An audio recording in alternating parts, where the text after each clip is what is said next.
MLC పదవికి రాజీనామా చేసేందుకు జీవన్ రెడ్డి శాసనసభకు వెళ్ళబోతున్నారు. ప్రస్తుతం శాసన మండలి చైర్మన్ అందుబాటులో లేకపోవడంతో ఆయన సెక్రటరీకి అసెంబ్లీలో ఆయన రాజీనామా పత్రాన్ని ఇవ్వబోతున్నారు. ప్రధానంగా పార్టీకి రిజైన్ చేయట్లేదు, కేవలం ఎమ్మెల్సీ పదవికి మాత్రమే రాజీనామా చేస్తూ ఉంటున్నారు. అన్న చెప్పండి, అంటే ఆయన ఎమ్మెల్సీ పదవి రాజీనామా చేస్తూ ఉంటున్నారు, ఎట్లా అడగచ్చు? రాజీనామా అనేది అది చాలా బాధాకరం. వాస్తవంగా రేవంత్ రెడ్డి గారు వితౌట్ ఇన్ఫర్మేషన్ ఇతని పర్మిషన్ లేకుండా సంజయ్ కుమార్ను కాంగ్రెస్ పార్టీలకు ఆహ్వానించడం అనేది చాలా బాధాకరం.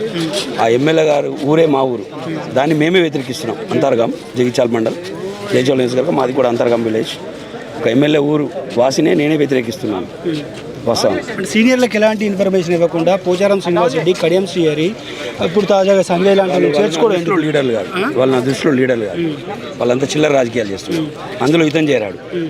10 సంవత్సరాలు రాజకీయం అనుభవించి 6 నెలలు రాజకీయం లేక, అంటే ఏమంటుందని అధికారం లేకపోయేసరికి ఏం చేయాలనో తోచక వాళ్ళ సొంత లాభాల కొరకు వాళ్ళ కాంట్రాక్టులు రావడం కోసం ఈ కాంగ్రెస్లో పార్టీలో చేరడం, ఒక 40 సంవత్సరాల సీనియర్ లీడర్ను కాదని వాళ్ళని చేర్చుకోవడం అనేది అది వాస్తవంగా చాలా బాధాకరం. అని ఎట్లా చూస్తారు? అంటే జీవన్ రెడ్డి గారు ఎమ్మెల్సీ పదవికి రాజీనామా చేయబోతున్నారట. అందరూ అది చాలా బాధాకరమైన విషయము, అది జరగకూడదని చెప్పని అందరూ కోరుకుంటున్నాడు. అది ఎమ్మెల్సీ అనేది ఆయనకు లేకున్నా ప్రజల మనిషి, కానీ ఆ పదవి ఉన్నా లేకున్నా ఆయన ప్రజల మనిషి. కంపల్సరీ జీవన్ రెడ్డి గారికి ఏదో ఒక ఇంతకన్నా పెద్ద పదవి ఇవ్వాలి. కాంగ్రెస్ పార్టీ కష్టకాలంలో ఉన్నప్పుడు కూడా జీవన్ రెడ్డి గారు కాంగ్రెస్ పార్టీ కొరకు ఎంతో కృషి చేశారు. ఇవాళ ఆయనకు ఇన్ఫర్మేషన్ లేకుండా ఈ చర్య తీసుకోవడం కరెక్ట్ కాదు. అంటే ఎందుకు ముఖ్యమంత్రి పార్టీ ఫిరాయింపులను ప్రోత్సహిస్తున్నారు? గతంలో దానం నాగేంద్ర మీద, పోచారం శ్రీనివాస్ రెడ్డి మీద ఇదే ముఖ్యమంత్రి కామెంట్స్ చేశారు కదా. దానికి వివరణ మేము ఇస్తలేం, కానీ మా సారు జీవన్ రెడ్డి గారిని ఇలా చేయడం కరెక్ట్ కాదు. ఆయన కాంగ్రెస్ పార్టీ కొరకు తన జీవితాంతం పోరాటం చేసిండు. కాంగ్రెస్ పార్టీ కోసమే తను ఎంతో కష్టపడ్డాడు. ఇవాళ తనకు తెలియకుండానే తన నియోజకవర్గంలో ఇంకో క్యాండిడేట్ని తీసుకోవడం కరెక్ట్ చర్య కాదు.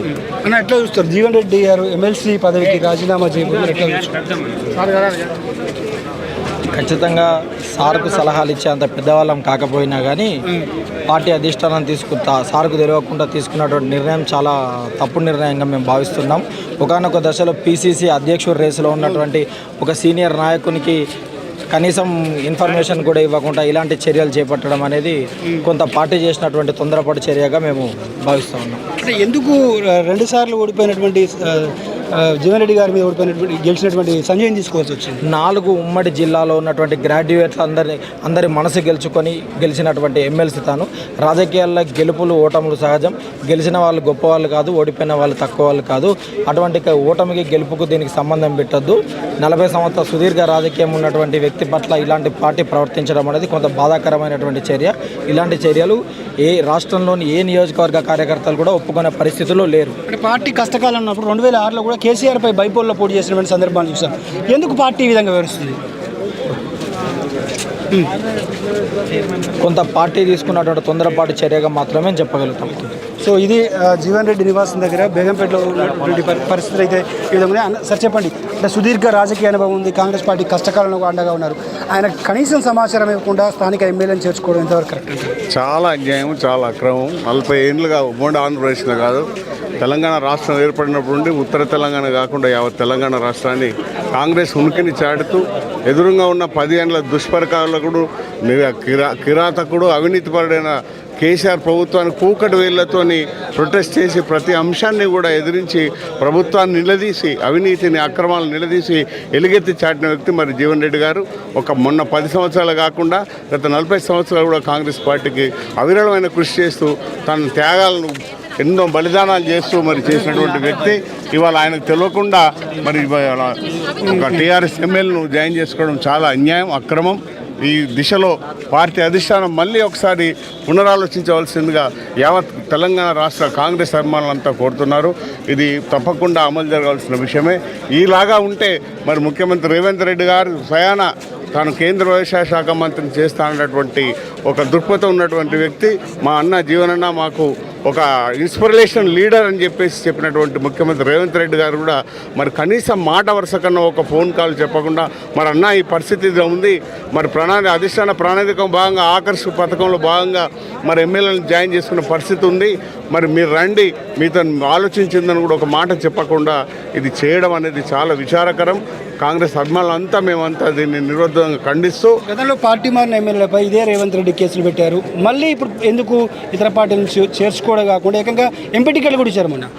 అదే విషయం ఒక 2 days బిఫోర్ కూడా పోచారం శ్రీనివాసరెడ్డి గారు జాయిన్ అయినప్పుడు కూడా ఇదే జీవన్ రెడ్డి గారు మరి మన తెలంగాణ కాంగ్రెస్కు సుస్థిరంగా 65 మంది శాసనసభ్యుల సుస్థిర ప్రభుత్వం ఉన్నది, ఇట్లాంటి ఎంకరేజ్ చేయొద్దన్న మాట నిర్బంధంగా చెప్పిన 48 గంటల్లోనే మరి నిర్ణయం రావడం దురదృష్టకరం. ఇది ఇప్పటికి పునరాలోచించుకోవాలి. యావత్ రాష్ట్ర ప్రజలంతా కూడా ఒక విసుగెత్తుతున్న మాట వాస్తవం. ఇది చెప్పండి, ఎమ్మెల్సీ పదవికి రాజీనామా చేస్తా అంటున్నాడు, అది ఏ విధంగా చూస్తారు? సో ఇది జరుగుతున్న పరిణామాలతో ఖచ్చితంగా ఎమ్మెల్సీ పదవికి రాజీనామా చేసేందుకు తన నివాసం నుంచి శాసనసభకు బయలుదేరారు. ప్రస్తుతం శాసనమండలి చైర్మన్ నల్గొండలో ఉన్నారు, అసెంబ్లీ సెక్రటరీకి ఇవ్వబోతున్నారు. అయితే పార్టీకి మాత్రం రాజీనామా చేయడం లేదు, పార్టీ నిర్ణయానికి కట్టుబడి ఉంటారని కూడా ఎమ్మెల్సీ జీవన్ రెడ్డి చెబుతున్నటువంటి పరిస్థితి. మరోవైపు బండి సంజయ్ అదేవిధంగా ఈటెల రాజేందర్ జీవన్ రెడ్డికి టచ్లోకి వెళ్ళారు, బీజేపీలోకి ఆయన వెళ్తారన్న ప్రచారం కూడా ఆయన ఖండించారు. ఆయన పార్టీలో కొనసాగుతానని కూడా చాలా స్పష్టం చేశారు. ప్రస్తుతం ఆ ఇంటి దగ్గర కోలాహలం చూడవచ్చు, ఎందుకంటే ఆయన కార్యకర్తలు దాదాపు జగిత్యాల నుంచి వందలాది మంది కార్యకర్తలు ఇక్కడ కావడం జరిగింది. అన్న ఎట్లా చూస్తారు ఎమ్మెల్సీ పదవికి రాజీనామా చేయబోతున్నాడట జీవన్ రెడ్డి గారు? ఏముంది, 40 సంవత్సరాల చరిత్ర ఉన్న అంత పెద్ద లీడరు దాదాపు మన ఉమ్మడి రాష్ట్రంలో కూడా ఎవరు ఉండరేమో. డి శ్రీనివాస్ మారిండు కావచ్చు, వీళ్ళు మారిండు, కానీ తను ఇప్పుడు 40 ఏళ్ళ నుంచి ఇదివరకు పక్కకు జరిగిన చరిత్రలు ఏం లేదు. కార్యకర్తలే నమ్ముకుని ఇప్పుడు తను అన్నట్టు కార్యకర్తలనే నమ్ముకున్నారు. మనకి ఎప్పుడు కార్యకర్తలే బలం.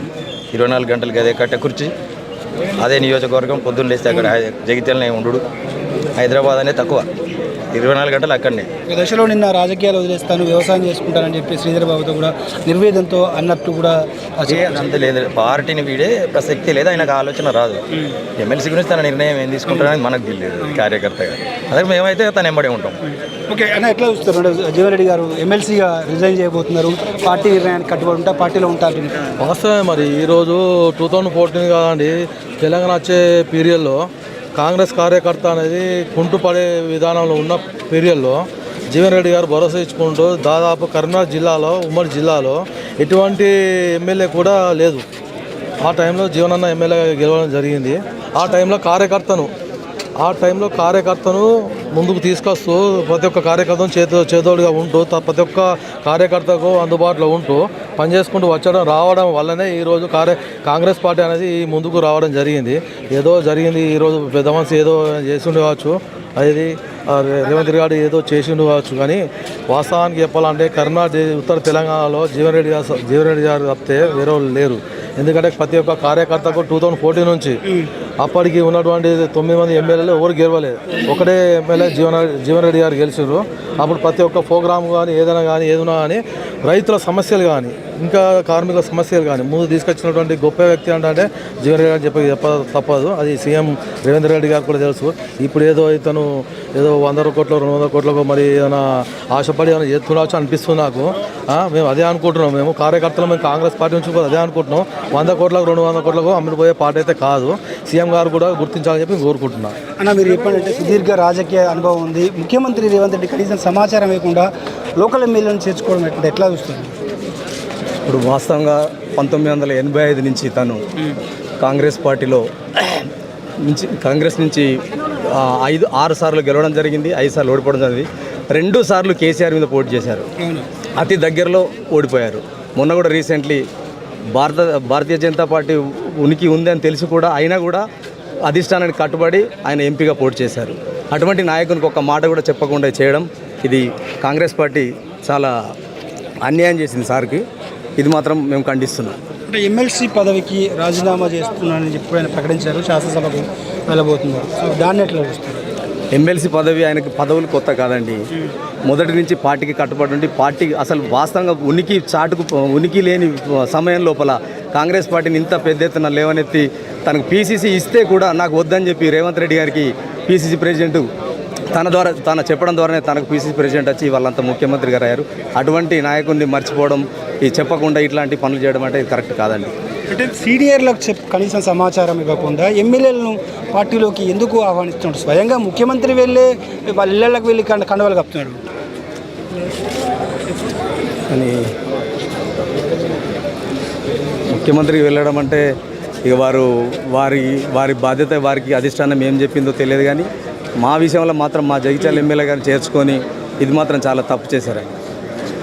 ఒకప్పుడు కవితనే పోటీ చేస్తా అన్నది, కవిత దగ్గరుండి 2019లో సంజయ్ని గెలిపించింది. అలాంటి వ్యక్తిని పార్టీలో చేర్చుకోవడం అంటే ఎలాంటి సంకేతాలు ఇచ్చినట్టు?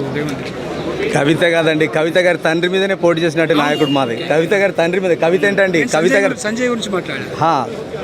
ఆనాడు మా కవితని ఇస్తా అంటే కవిత కూడా భయపడి మా సార్ మీద భయపడి పోటీ చేయలేకపోయింది. ఎందుకంటే ఆల్రెడీ నిజామాబాద్ పార్లమెంట్గా ఒక ముఖ్యమంత్రి బిడ్డనే ఓడిపోయింది. మా సార్ మీద పోటీ చేస్తే ఎడ గెలుస్తుంది? అది విషయం. అది సార్ మీద భయపడి పోటీ చేయలేదు.